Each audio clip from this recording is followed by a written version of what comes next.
May 1945. The air over Europe is quiet in a way it has not been for 6 years. No contrails, no flak bursts, no distant engine noise rolling like thunder across the sky. Only clouds drifting slowly over fields filled with wreckage, metal forests of crashed aircraft, burned-out tanks, and the remains of a civilization that tried to outrun its own collapse. On abandoned German airfields, Allied troops walk carefully between shattered concrete and twisted aluminum. They step over cratered runways where jet fighters once screamed into history. Many of the Me-262s they find are incomplete, missing engines, stripped for parts, sabotaged by their own crews before retreat. Others sit intact beneath torn camouflage netting, noses pointed toward a sky they will never touch again. The first men to examine them closely do so in silence. These are not trophies. These are warnings. Soviet engineers crawl beneath the shattered fuselages, measuring angles, studying turbine housings, tracing fuel lines with gloved hands. American and British intelligence officers photograph every rivet, every intake, every scar left by machine gun fire. Crates are built around captured jets and shipped west and east alike, not as relics of defeat, but as seeds for the next era of war. Within months, jet programs across the world will accelerate at terrifying speed. The Me-262 does not die in Germany. For the surviving German pilots, the reckoning is quieter and far more personal. There is no victory parade. It's no heroic last stand preserved in myth. It's only years of captivity, trauma, and questions that never fully fade. They also know what it could not save. Speed could not create fuel. Innovation could not replace manpower. Technology could not heal a nation already bleeding to death. The jet was perfection without support, power without sustainability, a miracle without time. On the Eastern Front, Soviet veterans speak of the jets in a different tone after the war. Not with awe, not with fear, but with recognition.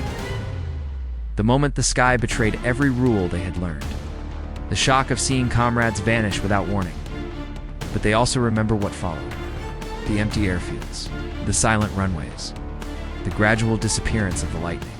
Even the fastest weapon ever built still dies on the ground. The world will cross the sound barrier. Missiles will replace bullets. Radar will replace eyesight. War will become faster than thought.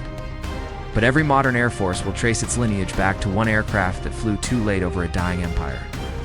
The Me-262. The machine that proved speed alone is never enough. And so the story ends not with a thunderclap, but with wind moving gently through empty hangars. Sunlight falling across cracked concrete, grass pushing slowly through the fractures of a shattered runway, and vanish just as quickly. History will remember the jet as revolutionary. Pilots will remember it as lethal.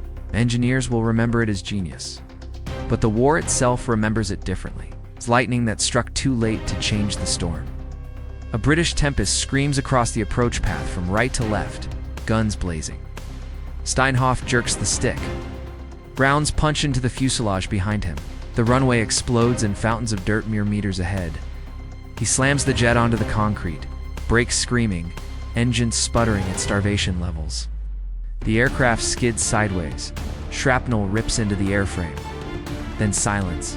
The Me-262 survives, barely. But 3 more jets burn at the far end of the strip. Another explodes before it ever leaves the ground.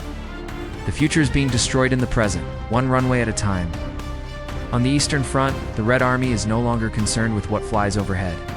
Their war has become one of relentless forward motion. Berlin is encircled. German divisions collapse without orders. Entire units surrender without firing a shot. The jets still strike occasionally, but they no longer change anything. Soviet pilots now watch them with grim professionalism, not shock. The fear has been replaced with calculation. They know the jets cannot stay. They know the ground will finish what the air cannot. The lightning has been timed. Its rhythm is understood. Its death is inevitable. By late April, the Luftwaffe's jet units exist only on paper. The fuel is gone. The parts are gone. The pilots are gone. What remains are wrecked aircraft, burned runways, and the knowledge that Germany reached the future first and still lost the war. Steinhoff himself will not survive the war unscathed. A combustion accident during takeoff, will engulf his cockpit in fire. He will live, but only after months of surgeries, blindness, and pain. His face will never be the same. The jet does not even spare its greatest survivors. In Soviet briefings after the war, the Me-262 is studied not as a weapon of terror, but as a warning. A glimpse of what air combat will become: speed above maneuver, energy above turning, missiles replacing guns, jets replacing props. The future arrived over Germany in 1944, surrounded by collapse. Berlin burns, the Reich falls into rubble and surrender, and what remains of the Me-262 is rolled into hangars by the very nations it once tried to destroy, not as trophies of victory, but as blueprints of the next war. The weapon Germany built too late becomes the foundation of the world that will replace it.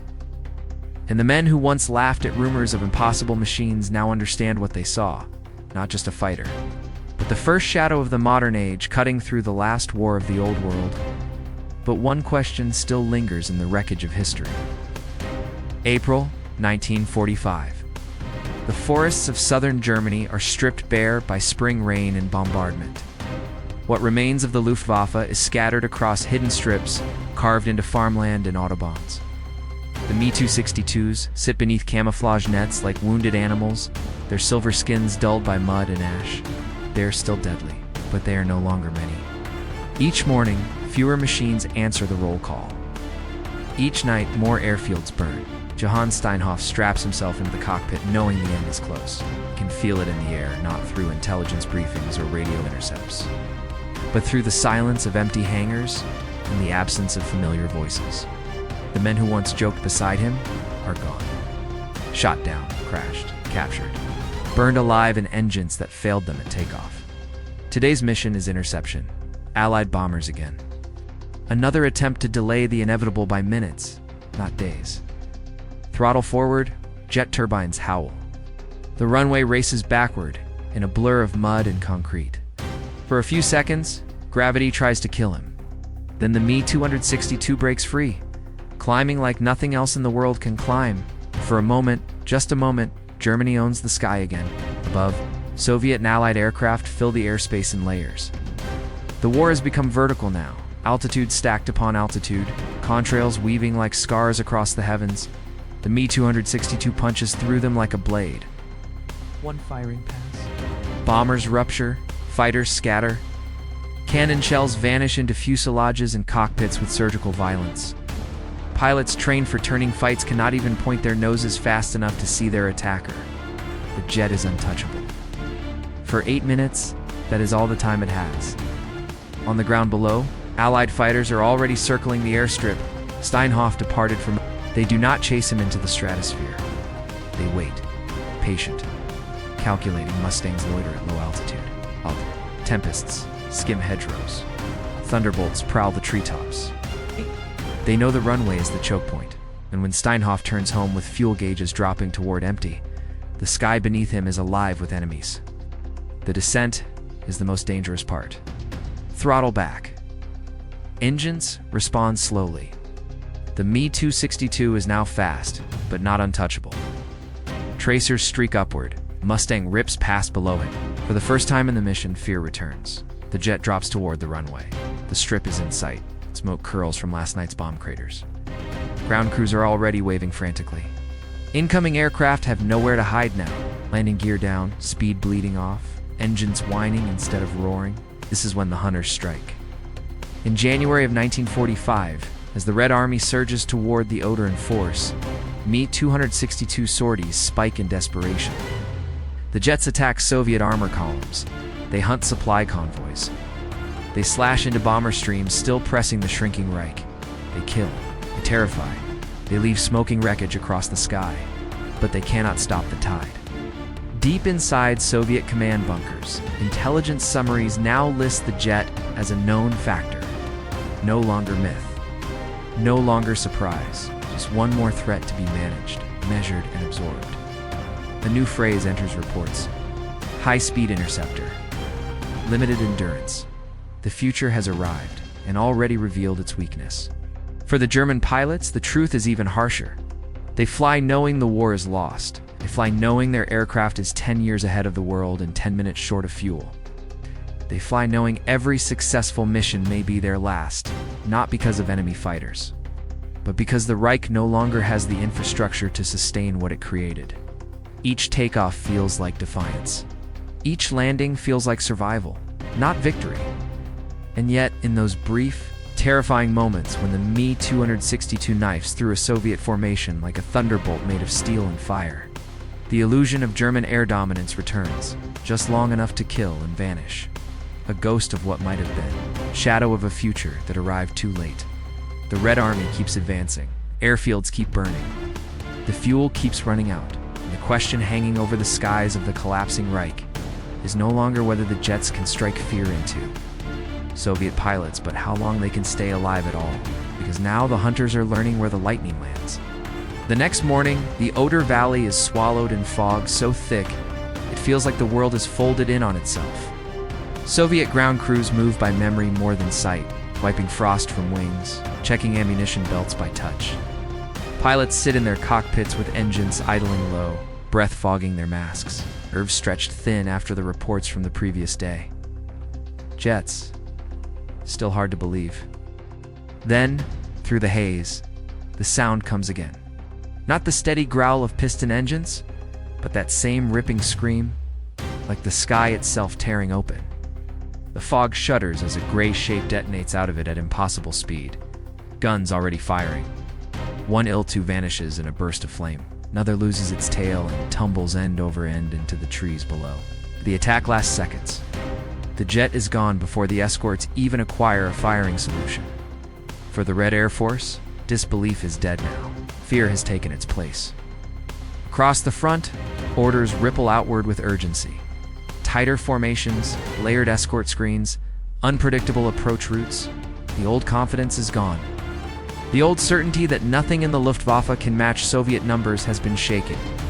But the Me-262 does not arrive in swarms. It comes in handfuls, sometimes 2 or 3 at most.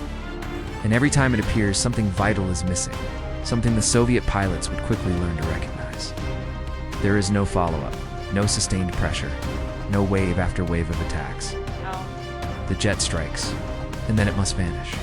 Because every second it stays in the air drains a Germany that is already emptying fast. At Luftwaffe bases, the reality is brutal. Fuel drums are down to fumes. Spare parts are cannibalized from wrecked aircraft. Mechanics work with bare hands in freezing conditions, racing Allied bombers by daylight and Soviet artillery by night. Johannes Steinhoff watches one of his squadron mates die, not in combat, but in a takeoff failure when a starving jet flame-outs just meters above the runway. The aircraft pitches forward. There is no recovery, only impact. The ground claims more Me-262 pilots than the enemy ever will. For the Soviets, the adaptation is swift. They cannot catch the jets, but they do not need to. Instead, they alter the battlefield beneath them. Reconnaissance flights identify improvised airstrips hidden in forests and along highways. Night bombers harass them in waves. Artillery is dragged forward and zeroed in on runways at maximum range. The Me-262's greatest strength, speed, becomes its trap. It must take off in a straight line. It must land in a straight line. It cannot hide while doing either. And one by one, the lightning bolts are caught on the ground. But what the Soviets cannot yet see from the cockpit is what is happening on the ground. Fuel trains never arrive. Airfields are cratered nightly. Runways patched in darkness are torn open again by morning. Each Me-262 sortie burns fuel Germany no longer truly possesses. Each engine has the lifespan of a dying candle. Every takeoff is a gamble against compressor failure and flame out. For every jet that shreds bombers in the sky, 3 more sit powerless on the ground, and the Allies are watching closely. By early 1945, the Western Allies understand the threat clearly. The Me-262 is not a wonder weapon, it is a scalpel. Devastating in brief strikes, useless without protection on the ground, so they do not chase it in the air, they hunt it on the runway. P-51 Mustangs patrol known jet airfields at low altitude. Hawker Tempests orbit like hawks above damaged concrete strips. The moment the Me-262 touches down, it becomes a target that cannot escape. Jet engines take time to spool, propeller fighters do not. The first Me-262 losses don't happen in dogfights, they happen on the ground. Explosions ripple across airfields in Bavaria, Saxony, and Bohemia. Fuel trucks vanish in fireballs. Maintenance crews die beside aircraft they never get to launch. The world's first operational jet fighter is being hunted like prey. Soviet intelligence begins to understand what the jets truly represent. Not a turning point, but a final gamble. Weapon born from desperation, not strategy. The Reich is throwing tomorrow's technology into yesterday's war. All they know is that the Predator exists now, and it is faster than fear itself. Formations tighten. Attack altitudes change. Escorts stack higher. For the first time since 1941, Red Air Force crews entered German airspace, not with confidence, but with caution. And deep inside the Luftwaffe, Steinhoff and the remaining jet aces know the truth they cannot speak aloud. The Me-262 is unbeatable in the air. But Germany is already defeated on the ground. The war has entered its final technological paradox. Unimaginable speed inside inevitable collapse. And the next question is no longer whether the jets can kill, but whether they can even survive long enough to matter. November 2nd, 1944. Eastern Germany, near the Oder River. The sky is thick with engine noise. The steady, familiar drone of propellers pushing Soviet Il-2 Sturmovik attack aircraft toward their targets. Below them, the Reich is already bleeding. Factories burn. Rail yards are torn open. Columns of retreating German armor scatter through forests stripped bare by autumn. Then the sound changes. A louder, sharper, a tearing scream that cuts through the air like metal ripping apart. The Soviet pilots barely have time to turn their heads. A silver blur slices through the formation at nearly 900 kilometers per hour. Another follows. Then another. 20mm cannon shells rip through the Il-2 south like paper. The Red Air Force has never seen anything like this. This is not a fighter. This is not even an airplane in the old sense. This is something from the future. The Messerschmitt Me 262 has arrived. For months, Soviet commanders had laughed at German rumor. Whispers of jet fighters were dismissed as desperation propaganda. A dying Reich inventing fairy tales to mass collapse. The Luftwaffe could barely keep propeller fighters fueled. How could they possibly field something more advanced? But now, over the ruins of Germany, laughter turns into shock. Pilot reports flood in. Enemy aircraft faster than anything in the sky. No propeller blur, no graceful turns. Only violent straight-line attacks that appear and vanish before escorts can react. Soviet formations that had dominated the Eastern Front are suddenly vulnerable again. And somewhere inside the collapsing Luftwaffe, men like Johannes Steinhoff finally feel the war tilt, not toward victory, but toward momentary balance. Steinhoff knows exactly what the jet can do. He has flown piston fighters for years. He has survived the Channel front, bomber interceptions, flaming crashes, near-death conditions that killed most of his friends. When he first sees the Me-262 on the runway, it doesn't look like salvation. It looks unstable, experimental, dangerous. The engines are temperamental. The throttle response is delayed. If he mishandles it on takeoff, it will kill him instantly. But in the air, the aircraft becomes a weapon beyond interception. No Soviet Yak, no Lo-Fave, no Il-2 can touch it. For the first time in years, German pilots are the fastest things in the sky again. In the cockpits of Soviet aircraft, disbelief turns to fear. The Il-2 South were designed to absorb punishment. They were called flying tanks, armored tubs of steel that could survive rifle fire, flak bursts, and even glancing fighter hits. But the Me-262 doesn't graze. It slashes. 4 30mm Mk-108 cannons fire in a half-second burst. One hit is enough. Two means nothing remains. Entire attack groups vanish before escorts can even roll into pursuit. Radio calls turn desperate. Soviet doctrines built on mass. Numbers overwhelm skill. Quantity crushes technology. That system has worked all the way from Stalingrad to Poland.